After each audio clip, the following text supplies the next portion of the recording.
Bonjour, chers étudiantes et étudiants de PSF 213, Statistiques. Dans le cadre de cette présentation Excel, je vais vous parler un peu de comment on peut utiliser Excel pour faire de la corrélation.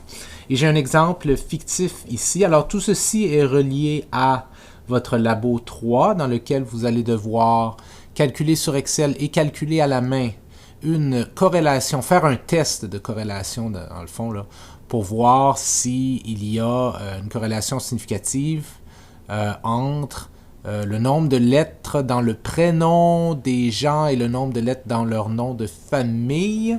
Okay. Mais ici, je vais vous montrer un exemple fictif avec d'autres données pour vous montrer un peu comment ça fonctionne.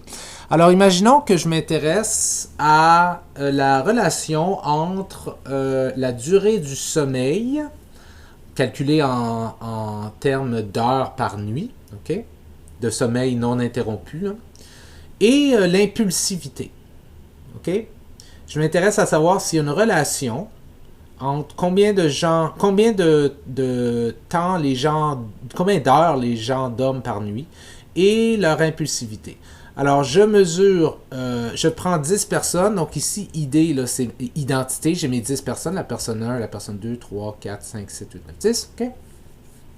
Et pour chaque personne, je mesure deux trucs. Le nombre d'heures de sommeil, disons en moyenne, là, disons que je leur demande, là, en général, combien d'heures dormez-vous par nuit, par exemple. Alors, on voit que la première personne, elle dort 8 heures. La deuxième personne, elle dort 10 heures. La troisième, 7 heures. La quatrième, moins 6 heures. 8 heures, 8 heures, 9 heures, 6 heures. Oh, quelqu'un qui dort très peu ici, 5 heures et 7 heures. Et là, ici, disons que je leur fais faire un test quelconque qui mesure leur impulsivité. Okay? Comment impulsifs ils sont, par exemple. Okay? Et le plus haut le score, le plus impulsifs ils sont. Ça veut dire le plus haut le score, le plus ils ont de la difficulté à contrôler leur comportement, leur réaction. Okay? Donc 4, donc ici peu impulsif, plus impulsif, très impulsif, ici 9, donc beaucoup de difficulté à contrôler ses réactions, très peu impulsif, 4, 6, 6, 7, 5. Okay. Et donc je m'intéresse à la relation. Est-ce qu'il y a un lien? Est-ce qu'il y a une relation? Est-ce qu'il y a une corrélation? Tous ces mots-là veulent dire un peu la même chose. Dans mon contexte ici, entre combien d'heures de sommeil vous dormez et combien impulsif vous êtes. OK. Ben, pour calculer ça, j'ai différentes façons de m'y prendre. Mais ce que je voudrais définitivement, parce que je sais qu'il va falloir que je recalcule ceci à la main plus tard, je m'imagine en train de faire un labo comme vous, là. Je sais que le prof demanderait de calculer ça à la main plus tard. Et moi, dans le labo, disons qu'on veut passer ici par la covariance. Okay? On veut calculer la corrélation en passant par la covariance. Okay? Vous vous souviendrez qu'il y a deux manières de calculer la corrélation. Une passe par la covariance, l'autre passe par le calcul des scores Z. Okay? Et disons qu'on veut passer ici par la covariance. Donc, je sais que je vais avoir besoin de calculer à la main la covariance pour montrer au prof que je sais comment calculer une covariance. Okay? Pour calculer la covariance, il va falloir que je calcule la moyenne, ça c'est sûr. Okay? Et pour calculer aussi la corrélation à l'aide de la covariance, ça va me prendre les écarts types aussi de chaque série de données. Donc, tout ça pour dire que j'aurais besoin des choses suivantes. J'aurais besoin des moyennes. J'aurais besoin des écarts types. Okay. Je vais avoir besoin aussi... et je vais avoir besoin aussi des degrés de liberté. Parce que si je fais un test d'hypothèse pour vérifier si ma corrélation est significative, entre l'heure de sommeil et le score d'impulsivité, ça va me prendre les degrés de liberté. OK? Alors, je vais avoir besoin de ces trois trucs-là. Là. Donc, je vais en avoir besoin pour les heures de sommeil. OK, ben, à ce point-ci, je peux juste faire égal ça. Voilà. Et aussi pour le score d'impulsivité. Ici. Je sais pas pourquoi ça l'a pas mis en gras ici. OK. Donc, ben, partons avec ça. Je vais avoir besoin de ma moyenne. Donc, égale, comme vous savez, on a déjà vu ça. Moyenne, ouvrez la parenthèse, sélectionnez, fermez la parenthèse, pif, 7,40 pour les heures de sommeil. Donc, en moyenne, les gens dorment pas pire en moyenne. C'est surtout à cause de ce bonhomme-là qui dort 10 heures. Là. Ou cette bonne femme-là, je sais pas, qui dort 10 heures. Cette personne-là, disons, cet individu-là qui dort 10 heures, là, que ça l'amène parce qu'il y a quand même des 6, des 5, en tout cas, peu importe. 7,40, c'est pas pire. Score d'impulsivité, disons qu'il va de 1 à 10. 5,60. Pas mal au milieu, disons. OK. Écart type. Qu'en est-il des écarts types? OK, vous savez que je peux aller voir ici. Écart type standard évalue une population en se basant sur un échantillon. En effet, double-clic, sélectionne, ferme la parenthèse, pif, 1,51 et je peux juste faire un clic et drag, 1,71. OK, le nombre de degrés de liberté.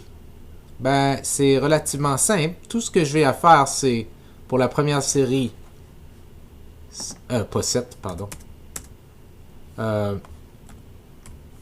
NB égale NB, le nombre de cellules, OK? Et double-clic, voilà. Faites tout ça. Clic. 10. Ouais. Puis là, je fais juste moins 1. Ben, ça me donne 9, évidemment. OK? Puis évidemment, ben, je vais juste faire un click and drag ici et ça me donne la même chose. OK. Donc, j'ai tout ce dont j'ai besoin ici pour calculer la covariance et la corrélation à partir de la covariance. OK? Mais évidemment, moi, ici, avec Excel, c'est Excel qui va le calculer pour moi. Alors, la covariance, ben, c'est très simple. Je vais juste faire égal cov. Et ça me dit covariance Pearson ou standard? Ben, c'est la standard, je crois, parce que ça me donne la covariance au niveau... Attendez un petit peu pour vérifier. Ouais, ça c'est au niveau de la population, ça c'est au niveau de l'échantillon. Donc, je prends standard, clic, OK. Et là, j'ai deux matrices à sélectionner. Donc, ma première matrice, c'est celle-ci. Point virgule, très important que ça soit point virgule. Je sélectionne ma deuxième matrice. Et je ferme la parenthèse. Ma covariance est de moins 1,16. Oh, j'ai fait une erreur. Savez-vous c'est quoi? Je n'ai pas titré mon affaire. Donc, je vais juste effacer ça. Puis, il faut que j'écrive covariance. OK? Covariance, si vous vous souvenez, là, c'est S petit x petit y. Okay? S, x, y. Si vous retournez dans le PowerPoint, dans le YouTube, avec la covariance, vous allez voir, c'est S, x, y. Je vais juste refaire ça. Bim. Bam. Voilà. Ça donnait de ça, c'était-tu bon? Il me semble que oui. OK. Donc, moins 1,16, moins 1,15. Je peux juste la mettre comme ça pour le fun. OK? Donc, c'est négatif. On sait qu'il va y avoir définitivement une corrélation négative entre les deux variables. OK. Qu'en est-il de la corrélation? Ben, je peux la demander. Je fais corps, c'est coefficient de corrélation. Ah, ben je clique. OK. Encore, donne-moi les deux matrices. OK, ben pas de problème. Clic. Et point virgule. Clic. Ça donne moins 0,45. Mais, erreur, je n'ai pas titré mon affaire. Alright. On va titrer mon affaire. Corrélation. Voilà. Et là, je peux le mettre ici. Coefficient, corrélation. Matrice 1, point virgule. Matrice 2. Ferme la parenthèse. OK. Puis là, ben, je peux faire ça comme ça, disons. Et puis là, je peux faire une petite vérification juste pour m'assurer. OK. Je peux remettre une corrélation. Puis je vous encourage à faire ça. Et vous savez que la corrélation, c'est la covariance divisé par le produit des deux écarts types. Bref, SXY sur SX fois SY. OK? Retournez au YouTube si vous avez de la misère avec ça. Donc, ça devrait techniquement me donner la covariance divisé par, ouvrez la parenthèse, l'écart type de ça fois l'écart type de ça. Et là, je dois vous dire, je suis un peu stressé parce que je m'apprête à appuyer sur Enter et si ça ne donne pas la même chose, il y aura un problème. Ouh! Ça donne la même chose. Moins 0,045. OK? Donc, je vous encourage à autant demander la corrélation avec ceci et aussi laisser par vous-même juste pour vous assurer, pour voir qu'en effet, si vous divisez la covariance par le produit des deux écarts types, ça vous donne la corrélation. Donc ici, on a une corrélation de moins 0,45. Donc, je peux aller dans ma table des R, okay, qui est sur votre Moodle, regardez pour 18 degrés de liberté, OK, parce que 9 plus 9 égale 18, pour 18 degrés de liberté, dans du bidirectionnel, une corrélation qui a une force de 0,45 ou moins 0,45, c'est la même chose. Est-ce que c'est statistiquement significatif? Et pour le fun, je suis allé le faire pendant que je vous avais juste mis sur pause là. Et oui, en effet, c'est significatif. Okay? Donc, si j'allais voir dans ma table IDR pour 18 degrés de liberté, avec une corrélation comme celle-ci, c'est significatif. Ça veut dire qu'il y a moins de 5% de chances de trouver une corrélation comme ça si ces 10 personnes-là viennent d'une population dont ρ est égal à 0. OK. Donc, une autre chose que je peux faire ici avec Excel, c'est un nuage de points, un genre de graphique qui me montre la corrélation de manière visuelle. Alors, la première chose que je ferais pour faire ça, c'est que je sélectionnerais mes deux matrices de données, juste comme ça, OK? Puis là, j'irais dans, probablement insertion, ouais. Insert en anglais ou insertion en français, et j'irais dans les graphiques. Là, je vois tout de suite mon graphique ici, là, un nuage de points. Donc, je peux soit aller dans le graphique recommandé puis prendre, lui, le nuage de points, ou je peux juste le prendre directement ici, peu importe. Tu sais, nuage de points.